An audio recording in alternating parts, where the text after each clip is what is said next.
안녕하세요, 오토그래프 신하섭입니다. 오늘은 8월 8일이고요 기아 K8 부분 변경이 공개되는 날입니다. 그동안 그랜저에게 판매량이 많이 밀려서 K8의 존재감이 그렇게 많지 않은 상황이었잖아요. 그래서 기아가 K8 페이스리프트에 상당히 많은 공을 들였다고 하는데 어떤 점이 바뀌었는지 빨리 살펴보러 가시죠.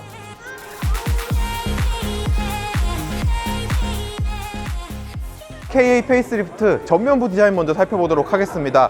부분 변경이라고는 하지만 최신 트렌드에 맞게 라고 해야 될까요? 이 전면부 디자인만큼은 풀체인지 못지않게 바뀐 모습 확인할 수 있습니다. 일단 가장 먼저 눈에 띄는 건 역시나 램프류겠죠. 기아가 최신 디자인 아이덴티티로 밀고 있는 스타맵 시그니처 라이팅이 K8에도 적용이 됐습니다.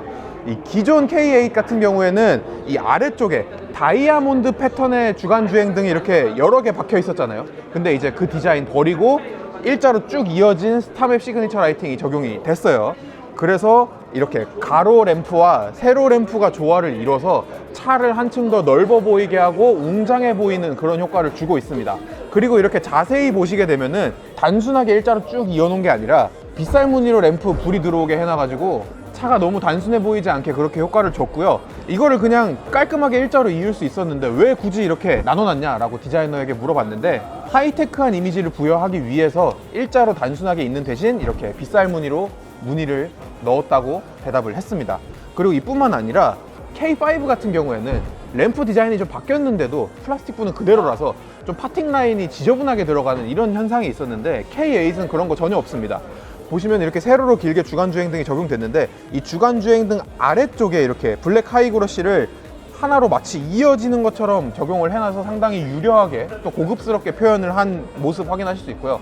단순히 그냥 검은색 장식으로 해놓은 게 아니라 이렇게 보시면은 다 공기가 실제로 들어갈 수 있는 공기 흡입구예요. 이렇게 기능성 면까지 챙긴 모습도 확인하실 수 있습니다. 그리고 이렇게 세로형 4구짜리 헤드램프가 적용됐는데 이 헤드램프도 기능 면에서 많이 발전을 했다고 하고요. 그리고 우리가 흔히 매트릭스 LED 헤드램프라고 하는 이 하이빔을 켰을 때 맞은편에 차가 오는 부분만 불을 꺼주는 그 기능도 이 헤드램프에 탑재가 됐다고 합니다. 그리고 램프류만큼 변한 게 바로 또 이 그릴입니다. 일단은 이 그릴을 설명하자면은 기존에는 호랑이코 그릴, 타이거 페이스 그릴 이런 용어를 사용했는데 이번 K8에서는 그런 얘기를 전혀 사용하지 않았습니다. 기존과 전혀 다른 디자인을 적용했고 기아의 새로운 얼굴을 앞으로 끌고 가겠다는 의도가 읽혀지는 부분인데요. 이 기존 K7 그리고 부분 변경 이전 K8만 하더라도 입체적인 모양의 그릴이 사용됐는데 지금 그릴 보시면은 앞쪽 매끈하죠? 앞으로 이렇게 매끈하게 볼록 튀어나온 그런 디자인을 사용해서 차를 좀 더 넓어 보이고 커 보이게 하는 그런 효과를 줬습니다. 대신 이 K8 같은 경우에는 차체 색상이랑 동일한 그릴이 적용이 되잖아요. 그렇기 때문에 너무 단순해 보일 수 있는데 이 아래쪽에 액티브 셔터 그릴도 적용을 했고 이렇게 블랙 하이그로시를 적용을 함으로써 차가 또 너무 단순해 보이지 않게 그런 효과도 주고 있습니다. 그리고 기아가 강조를 한 부분인데요. 이 아래쪽에 크롬 라인을 하나 길게 쭉 이어놔서 차를 좀 더 넓어 보이게 한다라고 강조를 하더라고요. 이 크롬 같은 경우에도 그냥 단순히 크롬이 있는 게 아니라 이렇게 하나하나 이렇게 빗살 무늬를 음각으로 새겨놨어요. 그래서 이 차의 디테일을 상당히 강조했구나 라는 점을 알 수 있습니다. 그리고 이 차가 뭐 단순히 보기에만 넓어 보이는 게 아니라 실제로도 한 5mm 정도 넓어졌다고 합니다. 자, 그럼 이제는 옆쪽을 한번 살펴보도록 할게요. 자, 옆면 디자인은 그다지 많이 바뀌진 않았습니다. 일단 스펙면에서 조금 바뀐 게 있는데요. 전장이 길어졌습니다. 뭐 차체가 커지고 그런 건 아니고요. 약간 범퍼 디자인을 손보면서 길이가 살짝 길어졌습니다. 5050mm예요. 이 5050mm라고 하면은 기존 K8보다 35mm 정도 늘어난 거거든요. 앞쪽 프론트 오버행을 15mm, 리어 오버행을 20mm 늘렸다고 합니다. 그리고 이렇게 35mm를 늘리게 되면서 비로소 그랜저보다 다시 커졌어요. 큰 차이는 아니지만 어쨌든 커졌다, 자부심을 가지셔도 된다, 이런 말씀을 드릴 수 있겠고요.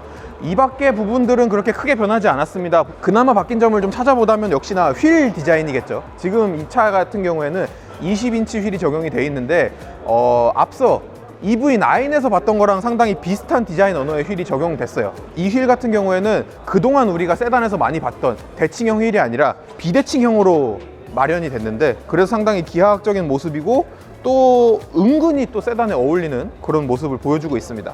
휠 같은 경우에는 18인치, 19인치, 20인치 이렇게 마련이 돼 있다고 하고요. 20인치 기준 타이어는 피렐리 피제로 올 시즌이 적용돼 있네요.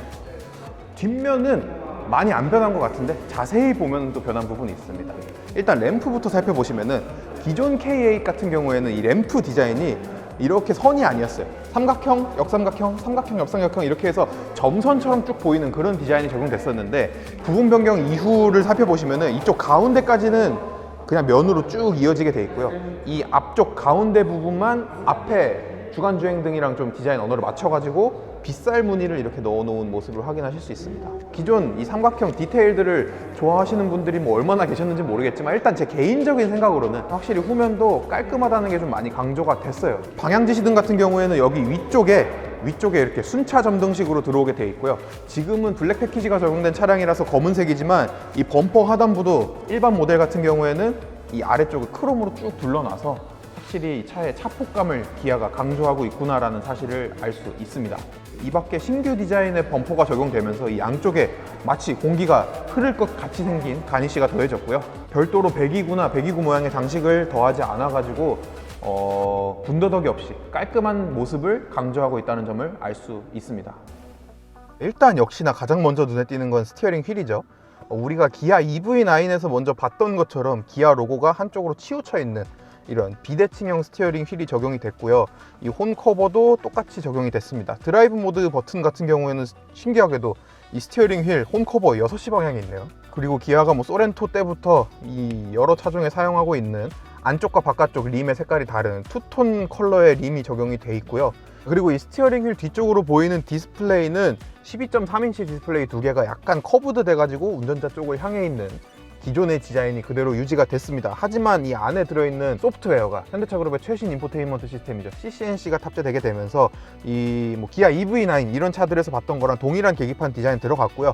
이 센터 디스플레이 통해서 유튜브, U+ 모바일 TV, 왓챠 웨이브 시청할 수 있는 것도 동일합니다. 애플 카플레이, 안드로이드 오토도 무선으로 지원하고요. 사실 저는 오늘 이 차를 보기 전에 아침에 일어나서 생각한 게 이 기아 EV9처럼 양쪽 디스플레이 사이에 이 조그만 디스플레이 들어가는 그거 있잖아요. 그게 탑재되지 않을까 생각을 했었는데 탑재되진 않았어요. 이것도 인테리어 디자이너한테 물어봤더니 일단 지금은 과도기적인 시기고 전기차 먼저 이런 신기술을 적용하기 위해서라고 하는데 제 생각에는 그냥 페이스리프트라서 그런 것 같아요. 그래도 이 센터 콘솔 쪽의 변화는 상당한 편입니다. 일단 무선 충전기가 드디어 2개 적용됐어요. 현대차에는 산타페에 가장 먼저 듀얼 무선 충전기가 적용됐죠. 기아는 K8에 가장 먼저 듀얼 충전기가 적용됐습니다. 그리고 이 컵홀더 부분의 변화도 상당히 많이 이루어졌어요. 일단 우리가 그동안 흔하게 봤던 블랙 하이그로시는 전혀 없습니다. 이쪽에 있는 이 플라스틱들도 블랙이라고 하긴 좀 그렇고 약간 그레이 톤으로 마감이 됐고요. 이 컵홀더도 나무 재질로 마감이 돼서 상당히 깔끔합니다. 이 컵홀더를 열고 닫는 느낌도 상당히 부드럽고 이 끝에 이렇게 고정되는 이 느낌도 너무 싸구려틱하지 않게 그렇게 마련을 해놨습니다. 그리고 블랙 하이그로시가 줄어들다 보니까 이렇게 손으로 만져도 지문이 많이 남지 않는다는 점도 상당히 만족스럽고요. 그리고 이 센터 콘솔 수납 공간 같은 경우에도 양쪽으로 열리게끔 이렇게 바뀌었다고 하고요. 이 안쪽에 보시면은 전구 점점점 박혀 있는 거 보이시죠? UV 살균 램프도 들어갔다고 합니다. 이게 끝이 아니고요. 여기 커버에는 열선까지 들어가서 이 고급 차들에만 들어가던 센터 콘솔 열선 들어가서 겨울철에 따뜻하게 팔 이렇게 놓고 운행하실 수 있다고 합니다. 자, 그리고 또 하나 독특한 점, 이 기어 레버가 기존의 다이얼식 기어 레버가 그대로 유지가 됐습니다. 이 현대차 버튼식 변속기를 스티어링 휠 뒤쪽에 칼럼식으로 바꿨잖아요. 근데 기아는 K5도 마찬가지고 K8도 다이얼을 그대로 유지했습니다. 이것도 기아 내장 디자이너한테 물어봤는데 일단은 그런 새로운 기술은 전기차에 먼저 적용한다는 입장이라고 해요. 특히 전기차 같은 경우에는 이 가운데 변속기가 들어가지 않다 보니까 이 공간을 없애면은 여기를 활용할 수가 있잖아요. 그래서 스티어링 휠 뒤쪽에 컬럼식 기어 레버를 적용을 했는데 내연기관 같은 경우는 이쪽에 변속기가 들어가다 보니까 이쪽 공간을 사용하지 못하기 때문에 이쪽 공간을 굳이 비워놓을 필요가 없는 거예요. 그렇다 보니까 기존의 이 다이얼식 기어 레버를 그대로 유지했다고 하고요. 그리고 이건 개인적인 생각인데 아마 현대차가 좀 더 적극적으로 이 변속 방식을 바꾸는 거는 기존의 버튼식 변속기가 불편하다라는 지적이 많았기 때문이라고 생각을 해요. 실제로 내리막길에서 실수로 안 보고 앞에 보고 누르다가 후진 레버를 잘못 눌러가지고 사고가 난 안타까운 경우도 있었잖아요. 그렇다 보니까 이 현대차는 좀 하루빨리 컬럼식 변속 레버를 적극적으로 사용하는 게 아닌가 싶습니다. 반면 기아는 오른쪽으로 돌리면 드라이브, 왼쪽으로 돌리면 리버스이기 때문에 상대적으로 헷갈릴 여지가 좀 더 낮죠. 그렇기 때문에 당장 바꿀 필요가 없다고 판단한 게 아닌가라는 생각이 들어요. 이런 세부적인 것들보다 제가 가장 칭찬하고 싶은 거는 이 앰비언트 라이트나 이 주변 장식들의 배치예요. 이렇게 하나의 판처럼 이어지는 듯한 디자인을 채택을 했어요. 그렇다 보니까 이렇게 운전대를 잡고 앉아 있으면은 이 양쪽으로 이렇게 확장된 훨씬 더 넓은 차를 타는 것 같은 시각적인 느낌을 주고 있어요. 그래서 실제로 이렇게 팔이 닿는 것보다 훨씬 더 넓어 보이는 그런 효과를 주고 있고요.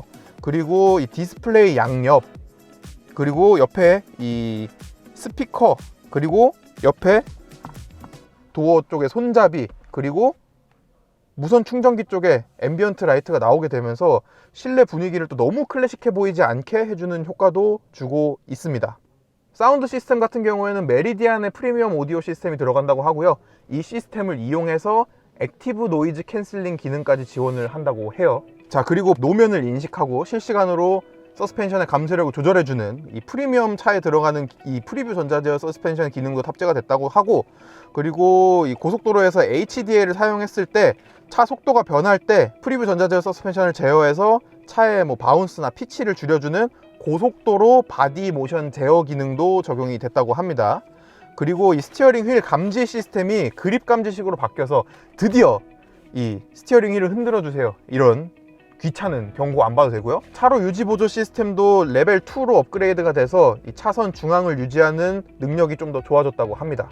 그나마 아쉬운 점을 좀 찾아보자면은 일단은 시트 포지션이 조금 높은 느낌이에요. 일단 제 키가 한 183cm 정도 되는데 딱 보시면 아시다시피 제 머리 위에 공간이 그렇게 여유가 있지 않죠. 세단이라고는 하지만 세단이라는 거를 감안하고서도 시트 포지션이 좀 높은 느낌입니다.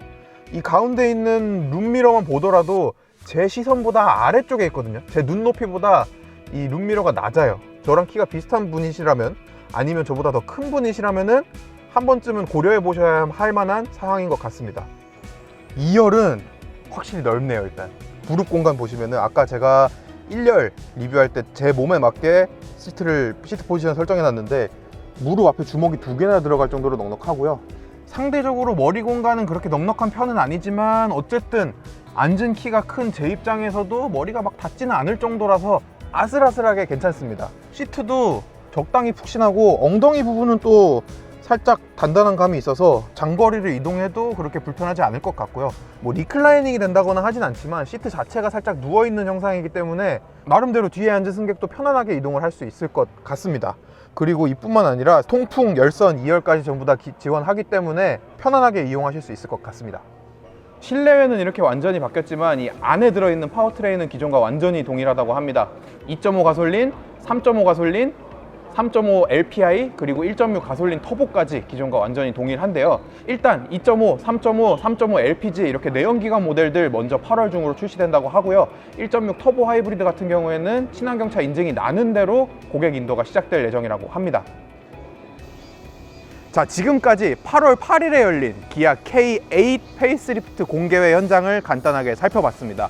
확실히 기아가 차체 크기도 키우고 새로운 얼굴도 부여하고 실내도 개선하고 각종 편의 사양들을 더하면서 K8을 프리미엄 세단으로 자리매김하려고 하는구나 라는 점을 알 수 있었습니다.